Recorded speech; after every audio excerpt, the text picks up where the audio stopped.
Bab 3. Gantung. Dia berdiri di antara semak-semak, memegang seutas ikat pinggang dari kain, ikat pinggang militer. Pohon kenari raksasa itu tak ada di depannya. Sawah-sawah itu hanya padang terbuka, dengan semak-semak kecil di sana-sini. Dan Nono ternganga makin lebar. Tenda, beberapa buah tenda, dan kuda, dan banyak orang. Tiba-tiba Nono merasa sangat takut. Seorang bule tinggi, kurus, berada di antara orang-orang itu. Berpakaian seperti tentara kerajaan di film-film seperti 3 Musketir. Berjubah biru, berjenggot, dan berkumis keputih-putihan seperti kapas. "Ayo, jangan di sini," bisik anak tadi. Mencengkram lengannya dan menarik Nono ke pinggir, ke balik sebuah gerobak besar. Sejak kapan gerobak, kuda, orang-orang, dan tenda itu muncul? Nono merasa tubuhnya lemas. Ia terduduk, bersandar di sebuah roda besar gerobak. Terengah-engah. Apa yang terjadi? Tangan anak yang memegangnya terasa sangat dingin dan keras, seperti tulang-tulang tanpa daging. Nono berpaling pada anak itu. Anak itu juga sangat ketakutan. Di mukanya yang hitam, matanya terlihat putih, membelalak besar. "Copot bajumu," anak itu mendesis. Kenapa?" tanya Nono. "Mencolok," kata anak itu, dan mengintip ke balik kereta lewat jeruji rodanya. Memang, Nono memakai kaos Manchester United merah menyala dengan nomor 11 dan tulisan nama Gis. Nono ragu-ragu. Siapa anak ini? Siapa mereka? Ini di mana? Kemana pohon kenari besar itu? Kemana sepedanya? "Copot," anak itu bersikeras. "Kau siapa?" "Trimo, gak dengar tadi." "Itu siapa mereka?" "Itu tentara dari seberang. Garang-garang, mereka tidak suka baju warna merah." "Tapi ini di mana? Mana sepedaku?" Nono merasa celananya basah, hangat. Jelas bukan oleh air dari kali itu. "Ya ampun, ngompol lagi," dengus anak itu. Trimo, kalau iya benar-benar Trimo. Pemimpinnya namanya Kapitan Panjari. Kejam, suka makan bayi," katanya lagi sambil terus mencoba mengintip dari balik roda gerobak. "Ih, di mana dia tadi?" Terdengar orang mendeham di depan mereka. Trimo dan Nono sangat terkejut. Trimo bahkan sampai terloncat mundur hampir terjebur. Nono tak bisa bernafas. Orang itu berdiri di depan mereka, kurus, tinggi, bule. Sepatunya seolah dari kain, tinggi, hampir ke lutut. Atasnya terbuka, celananya hampir di bawah lutut, diikat ujungnya dengan pita. Tubuhnya tertutup oleh sebangsa mantel besar biru yang dipakainya untuk menutup tubuh kurusnya dari hembusan angin.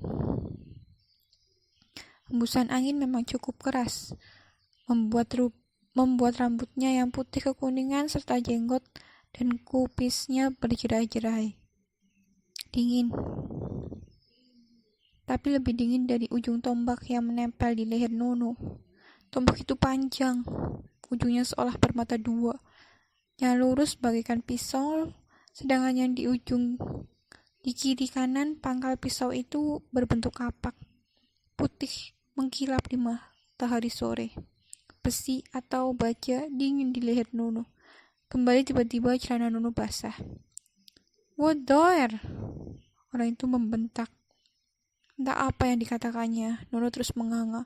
Tak terasa olehnya ujung tombak yang agak tajam itu makin menyakiti lehernya. "What there?"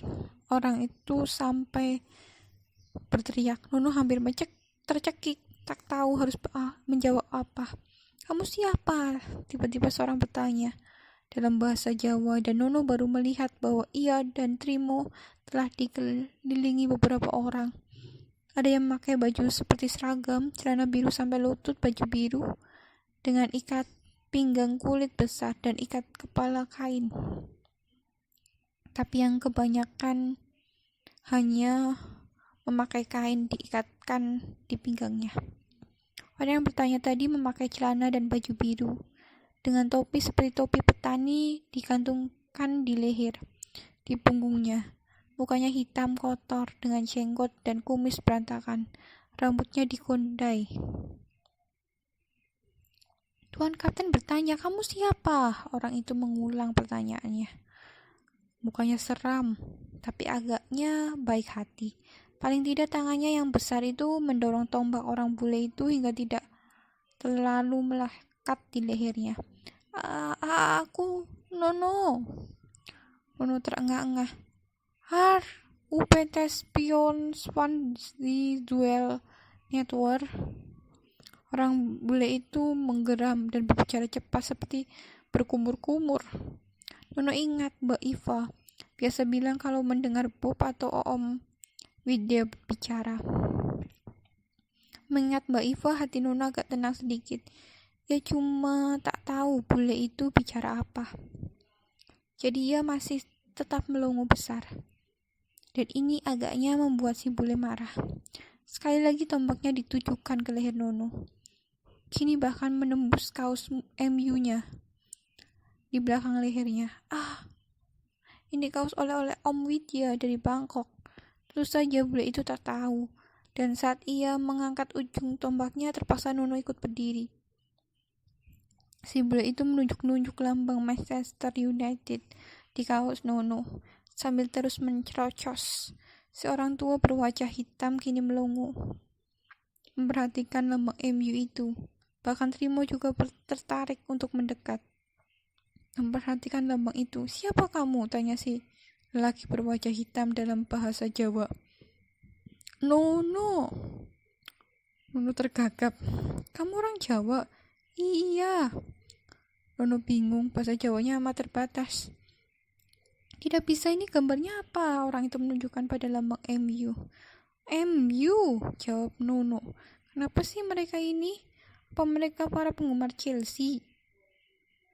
"Ini musuhnya Walanda," kata orang itu. "Walanda? Belanda? Kok bisa MU lawan Belanda?" Bukan, jawab Nono gugup. "MU bukan musuh Belanda, Inggris. Mungkin England," tambah Nono, mengira kalau Inggris tidak akan dimengerti oleh bule itu. "Ya ini bagian dari England," kata si muka hitam. "Manchester, bagian dari England." "England musuh Walanda?" Nono ternganga. "Aku tidak bisa melindungi kamu lagi," si muka hitam mengumam. "Kamu benar-benar musuh. Kamu harus dihukum, digantung." Dengan geram, si wajah hitam itu mendorong Nono hingga jatuh terjengkang ke tanah. "Apa?" Nono masih sempat bertanya. Apakah yang didengarnya tadi benar? Benarkah bahasa Jawanya? Ia harus dihukum gantung? Semua orang di sekelilingnya memandangnya. Si bule melotot, si muka hitam melotot. "Trimo," agaknya ada rasa kasihan di matanya, dan banyak orang lainnya. "Gantung," dengus orang berwajah hitam itu. Beberapa orang berpakaian seperti seragam biru-biru maju mencekram Nono. Nono merontah, menjerit. Jangan, aku hanya cari sepedaku," ia berteriak. Tapi orang-orang itu tak peduli, menyeretnya kasar ke tanah lapang di antara tenda-tenda itu. Sekilas Nono melihat Trimo. Mula-mula anak itu ikut rombongan orang-orang yang menyeretnya, tapi ia tampak gelisah. Dan tiba-tiba ia lenyap di antara kerumunan orang banyak. Beberapa lelaki tegap berkulit gelap menjungkirkan sebuah gerobak, hingga palang kayu tempat kerbau menarik gerobak berada di atas menjulang tinggi. Seorang melemparkan seutas tali ke puncak palang itu. Tali yang ujungnya kemudian dibuat simpul berbentuk bundar. Agaknya itu tiang gantung sementara. Nono diseret di tempat itu. Ia beronta-ronta. Tapi apa daya, aneh. Ia masih memegang ikat pinggang kain tadi. Simbol tali berbentuk bundar itu dikalungkan ke lehernya. Jangan, teriak Nono serak. Wow, sudah selesai bab 3. Bikin penasaran ya.